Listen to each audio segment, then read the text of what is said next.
So this story now, where the South African Human Rights Commission believes the police response to the EFF protest in Brackenfell could have been handled differently. The party protested outside the Cape Town school yesterday over alleged racism. Police used stun grenades, tear gas and water cannons to disperse protesters. They also arrested 8 people. So we're joined now by Commissioner of the South African Human Rights Commission, Nissen, just to give us insight on that matter. Chris, thanks a lot for joining us this evening. Now, you believe the EFF protest in Brackenfell could have been handled differently by police. How so? Look, in the first place, the Commission believes that, there's the letter of the law and the spirit of the law. That maybe the spirit of the law should have prevailed in taking them all along the way.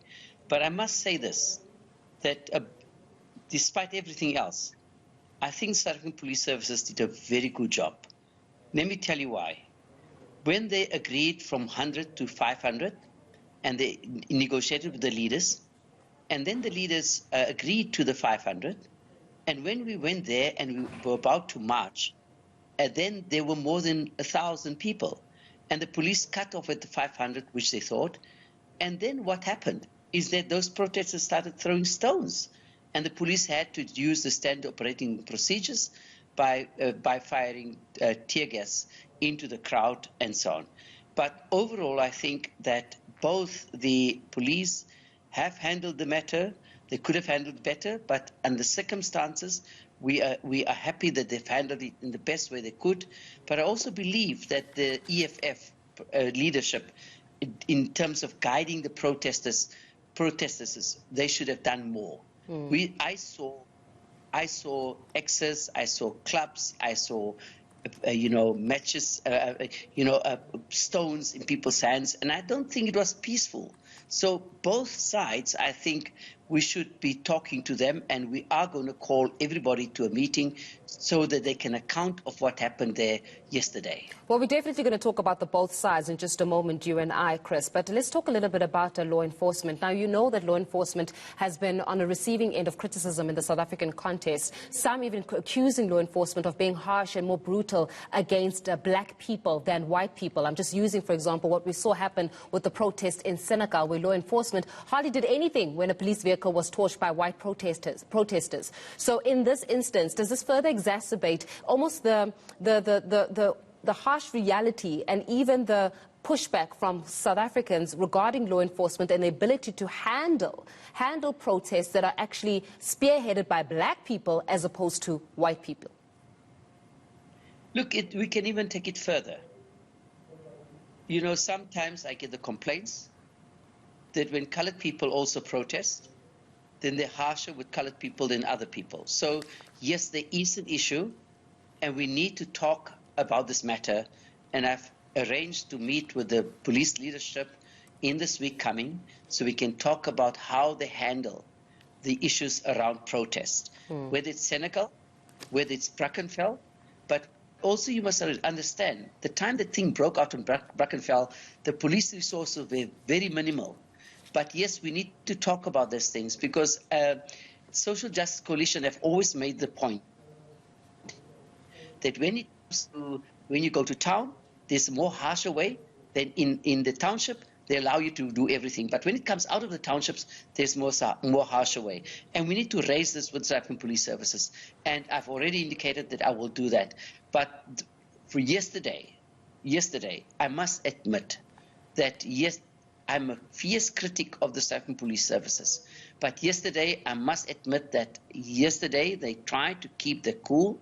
They only once used, and I know that Colonel Prince rushed to those who used rubber bullets to stop them from using rubber bullets. And the only thing they've used was the water cannons and the stun grenades and tear gas. So I must say, yesterday, being there present, I must say that the service of the South African Police Service yesterday was really not unbecoming.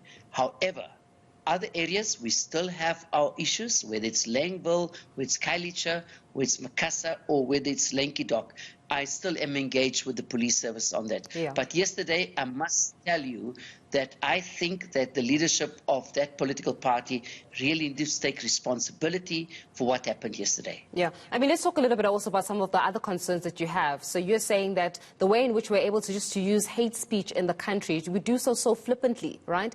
And when we're looking at the recent events, for example, the Clicks advert, what happened in Senegal, now Brackenfell, is a racial conflict imminent in South Africa? Because it looks as though tensions are quite high.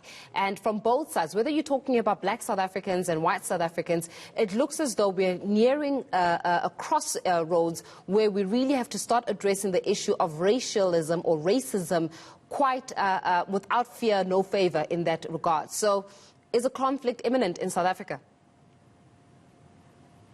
The Rainbow Nation dream has been deferred.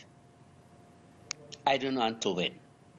However, when we post-94, everybody was like kind of in their pus or pens, you know, that in their safe area guarding against things. But as the years continued, we saw that, I mean, race relations have gone really down to the dogs in this country. Social cohesion is non-existent. Intolerance is the order of the day. We find it in the workplace, in the open spaces, in the yards, in wherever we find it. And we are sitting on a powder keg at this moment that race relations will burst out, and there will be not only between whites and blacks, but with African coloreds and everybody in this country. We are sitting really where social cohesion has really not worked. And we need to appeal to government to say that, you know what, social capital in this country is so important. Build relationships, build the citizenship, build whatever we can. You know, sometimes with the Rugby World Cup, we all South Africans. When the World Cup of soccer, we're all South Africans. We all have the flag on our cars, everything. But when suddenly all these things are gone, we retreat into our lagers, into our rooms, into our places, and we become the racists that we are. And we must admit in this country, South Africa is at a turning point where racism is concerned. And unless we do something about it, and us as the Human Rights Commission, we're equally to be blamed.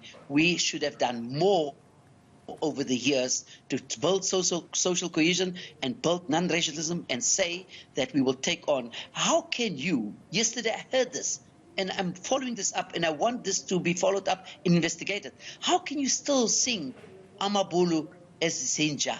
How?